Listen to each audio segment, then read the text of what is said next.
কার্যক্রম হাতে নেওয়া হয়েছে। এগুলির মধ্যে কয়েকটির উল্লেখযোগ্য সাফল্য বাজেট বক্তৃতার ৩ নম্বর বিভাগে উল্লেখ করা হয়েছে। মাননীয় অধ্যক্ষ মহোদয়, আমি এবার প্রধান প্রধান দপ্তরগুলির প্রস্তাবিত বরাদ্দ পেশ করছি এবং ২ ও ৩ নম্বর বিভাগ আপনার অনুমতি সাপেক্ষে পড়া হলো বলে ধরে নিচ্ছি। এখন আপনার অনুমতি নিয়ে আমি সরাসরি ৪ নম্বর বিভাগ থেকে পড়া শুরু করছি, যা ১১২ নম্বর পাতায় আছে। মাননীয় অধ্যক্ষ মহোদয়, এখন আমি আগামী অর্থবর্ষের জন্য বেশ কিছু প্রস্তাব পেশ করছি। সামাজিক সুরক্ষা এবং কর্মসংস্থান। আমরা 2,11,00,000 মা বোনেদের ডিবিটি অর্থাৎ ডাইরেক্ট বেনিফিট ট্রান্সফারের মাধ্যমে লক্ষ্মীর ভান্ডার প্রকল্পে আর্থিক সহায়তা দিচ্ছি।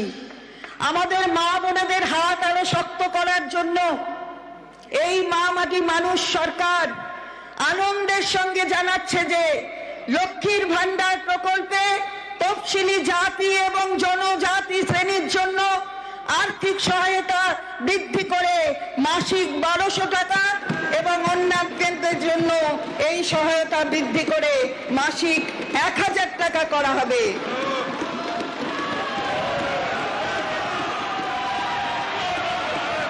স্যার, এই বর্ধিত সহায়তা স্যার এই বর্ধিত সহায়তা এপ্রিল ২০০০ আমরা 2,11,00,000 মা বোনেদের ডিবিটির মাধ্যমে লক্ষ্মীর ভান্ডার প্রকল্পে আর্থিক সহায়তা দিচ্ছি। আমাদের মা বোনেদের হাত আরো শক্ত করার জন্য এই মা মাটি মানুষ সরকার আনন্দের সঙ্গে জানাচ্ছে যে লক্ষ্মীর ভান্ডার প্রকল্পে তফসিলি জাতি এবং জনজাতি শ্রেণীর জন্য আর্থিক সহায়তা বৃদ্ধি করে মাসিক ১২০০ টাকা এবং অন্যান্যদের জন্য এই সহায়তা বৃদ্ধি করে মাসিক ১,০০০ টাকা করা হবে।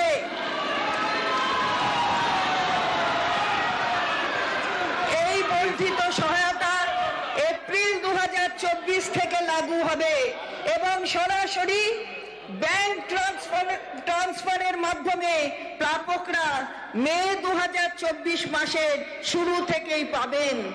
এর জন্য অতিরিক্ত বার্ষিক ১২,০০০ কোটি টাকা বরাদ্দ করা হয়েছে। ৬০ বছর বয়স অতিক্রম করলে লক্ষ্মীর ভান্ডারের প্রাপকেরা সোজাসুজি বার্ধক্য ভাতার আওতায় চলে আসবেন এবং একই আর্থিক সহায়তা পেতে থাকবেন।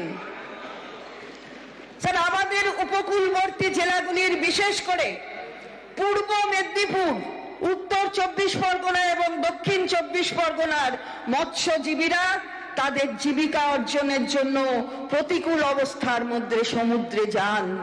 যেহেতু এপ্রিলের মাঝামাঝি থেকে জুন মাসের মাঝামাঝি পর্যন্ত এই ২ মাস মাছ ধরার ক্ষেত্রে নিষেধ থাকে, এই মৎস্যজীবীদের জীবিকা অর্জনে সমস্যা হয়ে থাকে।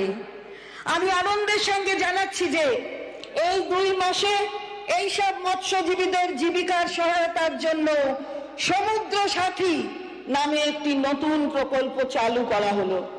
এর মাধ্যমে এই ৩টি জেলার প্রতিটি নথিভুক্ত মৎস্যজীবী প্রতি বছর এই ২ মাস প্রতি মাসে ৫,০০০ টাকা করে পাবেন।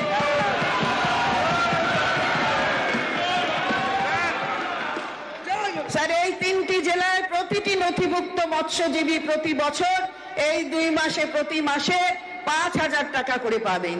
এর ফলে প্রায় ২ লক্ষ মৎস্যজীবী উপকৃত হবেন। এই খাতে আমি ২০০ কোটি টাকা বরাদ্দের প্রস্তাব করছি। গত বছর বাজেটে যুবকদের জন্য ভবিষ্যৎ ক্রেডিট কার্ড নামে একটি নতুন প্রকল্প চালু করা হয়েছিল।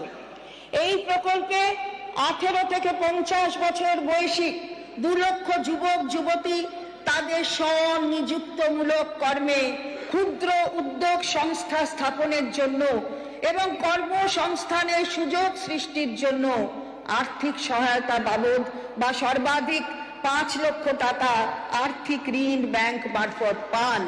আমি আনন্দের সঙ্গে ঘোষণা করছি যে আমাদের সরকার এই প্রকল্পটিকে আরো শক্তিশালী করার এবং ক্ষুদ্র শিল্পের জন্য আরো সহজতর করার উদ্যোগ নিচ্ছে।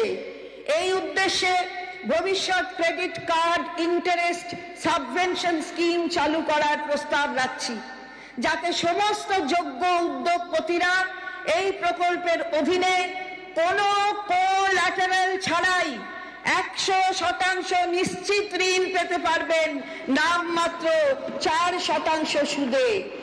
বাকি সুদের ব্যয়ভার রাজ্য সরকার ইন্টারেস্ট সাবভেনশন হিসাবে বহন করবে। এই ইন্টারেস্ট সাবভেনশনের সুবিধা ভবিষ্যৎ ক্রেডিট কার্ড প্রকল্পে ইতিমধ্যেই মঞ্জুর ঋণের ক্ষেত্রেও প্রযোজ্য হবে।